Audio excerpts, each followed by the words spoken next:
students. Today we are going to start the next chapter of your science book, that is materials, metals or non-metal, metals and non-metals. In this chapter we will study about metals and non-metals, about their different physical and chemical properties as well as their uses, different uses. Then we will talk about alloys also. So first we will understand what are metals. We use different kinds of things in our life. These things are made up of different kinds of materials. These materials can be metals or non-metals. We have seen different kinds of metals in our life, in our daily life. We use different kinds of materials, different kinds of things, and these things can be made of either from metals or non-metals. Example of metals, some common example of metals are iron, copper, gold, tin, silver. These aluminium,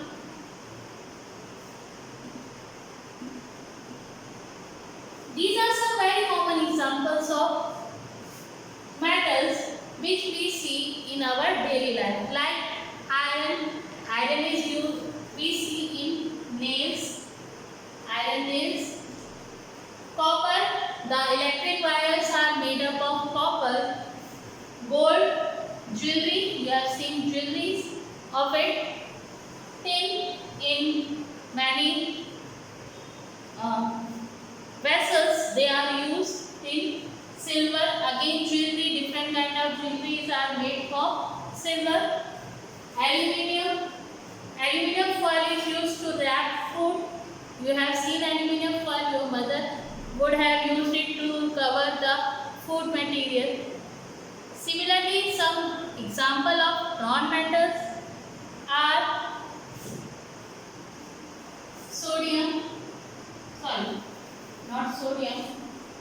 carbon, hydrogen, oxygen, nitrogen, chlorine. These are examples of, these are the example of non-metals.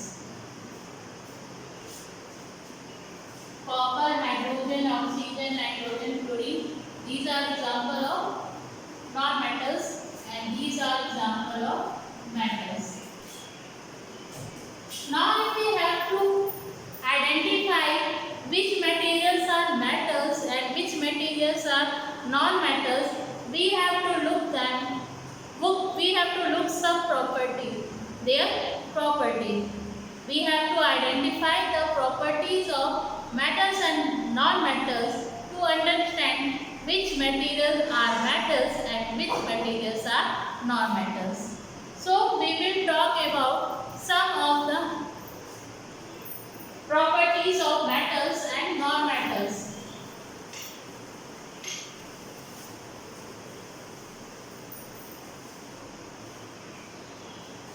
So first we will talk about metals, then we will talk about non-metals. So first we will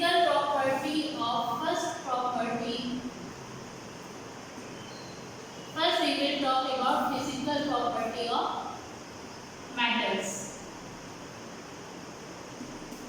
So first property of metal is physical state.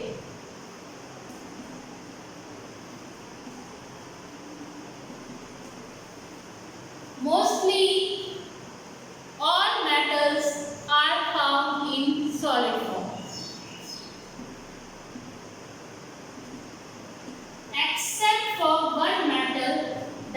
is mercury. Mercury is found in liquid state at room temperature, but all other metals are found in solid state at room temperature. At room temperature, all metals except for mercury, whose chemical symbol is Hg, capital H, small g. It is a chemical symbol of mercury, and it is found in liquid. It is also a metal, but it is found in liquid state. The next property of metal is density. If you talk about density, all metals have high density except for sodium and potassium. Sodium and potassium has low density. They have low density. Except for these two, all metals have high density. If we talk about hardness, next property is hardness. As we know that metals are very hard. If we see silver, aluminium, iron, they are very hard. So metals are hard. But there are some metals which are soft, like sodium, potassium, lead. These are soft metals. But most of the metals are very hard. Now the next property which we will study is malleability. First we have to understand what is malleability.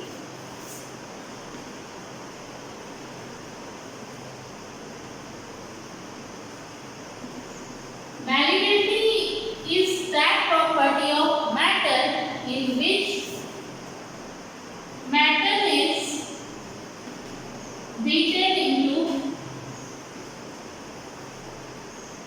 thin sheets.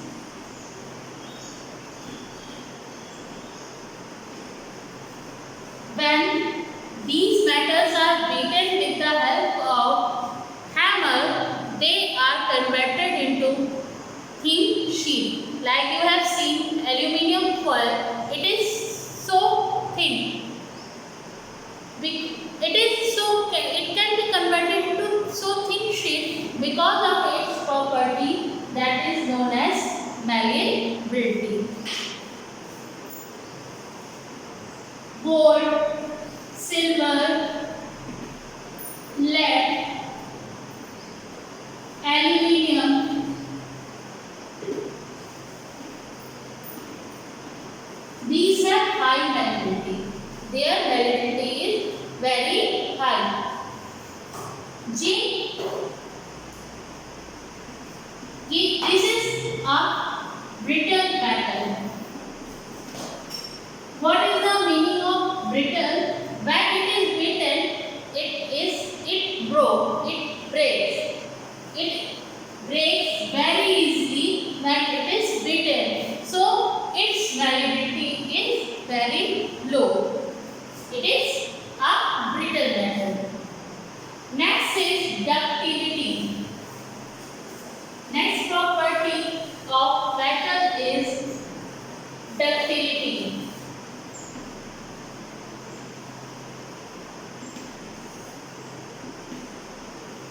So what is ductility? Metals can be melted and can be drawn into thin wires. The property of metal in which they can be drawn into thin wires is known as ductility. As we know that electric wires are made up of copper, and copper is a metal, so the wires which are used are very thin. They are very thin wires. So how can copper be converted into thin wires? Because of its property, that is ductility. So non-metals have this property in which they can be drawn into thin wires. The high ductility, the metals which have very high ductility are gold, copper, silver, aluminium,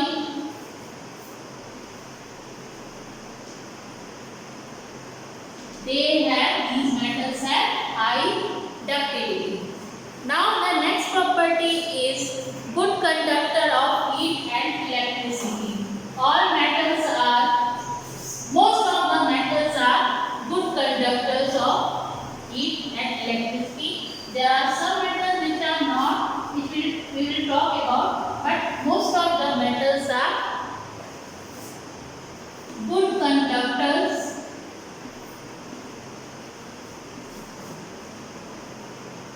of heat and electricity. It means metals can easily conduct heat and electricity. Because of this property, most of the all the vessels or cooking utensils are made using metals. The cooking utensils are generally made from metal. Why? Because they are good conductor of heat. And the electric wires are made using metals because of its property, that is good conductor of electricity. The best conductor of heat and electricity, the metals which are very good conductor of heat and electricity are silver. It is the best conductor of, if we talk about which is the best conductor of heat and electricity, it is silver. Then copper, gold, aluminium,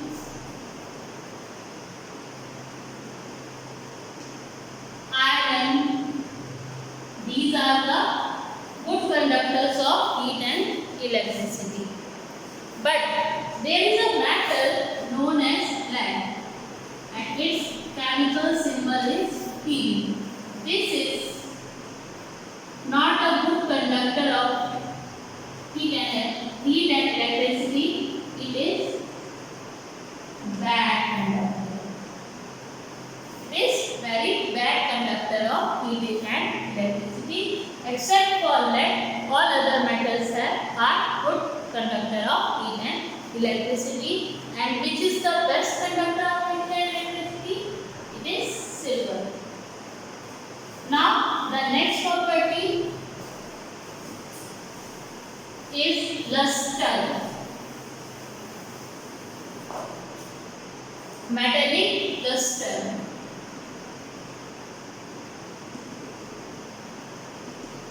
Luster means shine. It means shine. You have seen that all metals have some shining on them. That is why they look so good. So that is the property of metals. Metals can be polished. They are polished to give that shine, or we can say to give that metallic luster. The aluminium, when aluminium is polished, its surface reflects the light. That is why in making mirror, aluminium is used. The aluminium is used to make mirror, and mercury is used in thermometer. Mercury is used in thermometer, and because of its shine, it can be easily seen in thermometers. Now the next property is tensility.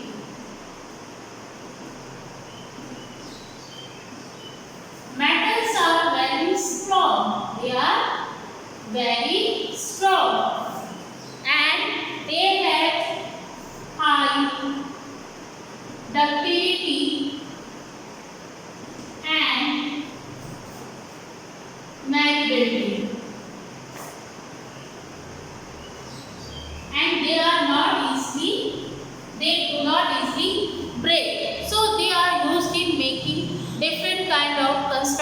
works like bridges, in buildings, in different kinds of machines, auto vehicles. They are used to make, metals are used to make them. Why?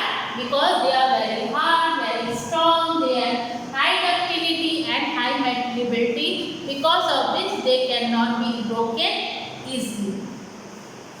Now, the next property is solubility.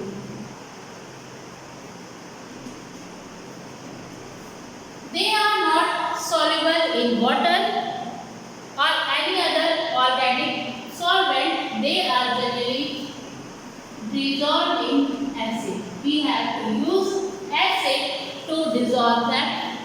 So, they are not soluble in water. They are actually soluble in acid only. Next property is high melting and boiling point.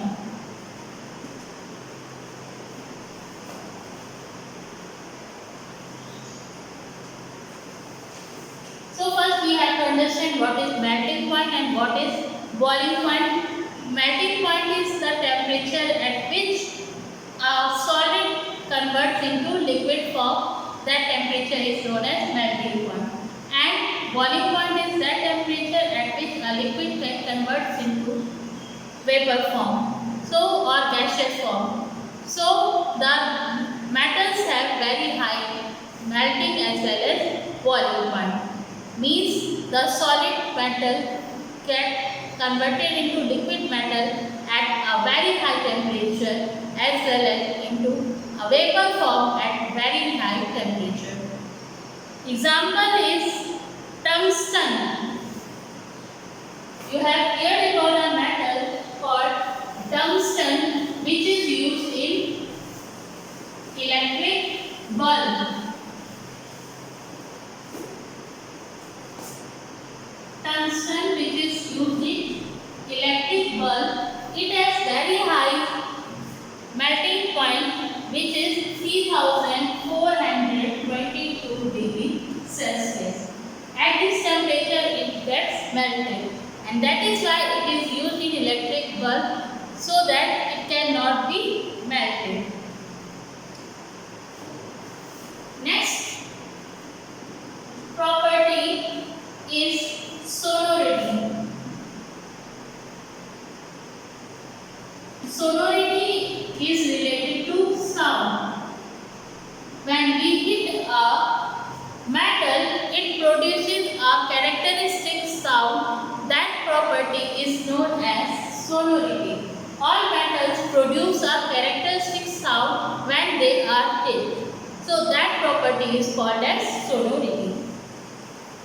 Then the next property is magnetic property.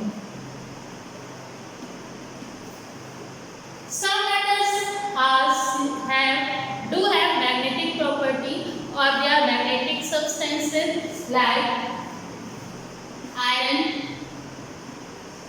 nickel, chrome, cobalt. These are magnetic substances and these are used to make magnet. So these are the physical properties of metals through which we can easily detect which materials are metals. Now we will study about the chemical properties of metals in the next lecture. You have to learn these physical properties of the metals. Thank you.